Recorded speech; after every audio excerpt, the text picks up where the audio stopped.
এবং এই গণউত্থানে গণহত্যার সাথে জড়িত শেখ হাসিনা তিনি যেভাবে নির্দেশ দিয়েছেন তার বিরুদ্ধে সাক্ষ্য দিয়েছি। সেখানে আমি বলেছি যে শিক্ষার্থীদের প্রতি বৈষম্যমূলক আচরণের অংশ হিসেবে মেধাবীদেরকে বঞ্চিত করা যে কোটা পদ্ধতি, সেই কোটা পদ্ধতির বিরুদ্ধে 2013 সালে আন্দোলনে সরাসরি অংশগ্রহণ করে পুলিশের রিহার্সেলে মুখে আহত হই। তারপর 2018 সালের আন্দোলনে অংশগ্রহণ করি। পরিশেষে 2024-এর জুলাই গণঅভ্যুত্থানে রক্তক্ষয়ী যে গণঅভ্যুত্থান হয়েছে সেই গণঅভ্যুত্থানে সরাসরি প্রতিশ্রুতি আন্দোলনে অংশগ্রহণ করি।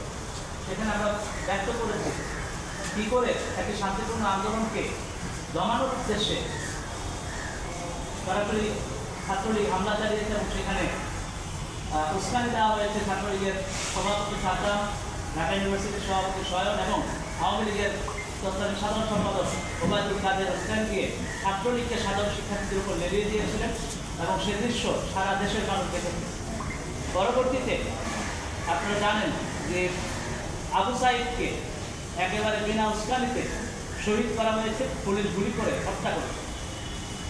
এই যে গুলি করে হত্যার মিছিল শুরু হলো তার ধারাবাহিকতা আমরা দেখেছি 18-19 জুলাই নির্মমভাবে সারা দেশের বিভিন্ন জায়গায় শহীদ হয়েছে। আমার অভিজ্ঞতা ব্যক্ত করেছি 19 জুলাই যাত্রাবাড়িতে সিরাজ রোডের স্পটে আমাদের উপর সরাসরি হেলিকপ্টার থেকে পুলিশ ল্যাব বিজিবির গাড়ি থেকে সরাসরি গুলি করা হয়েছে।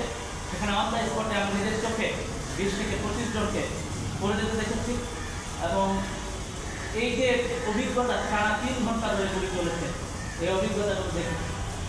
এরপর আমরা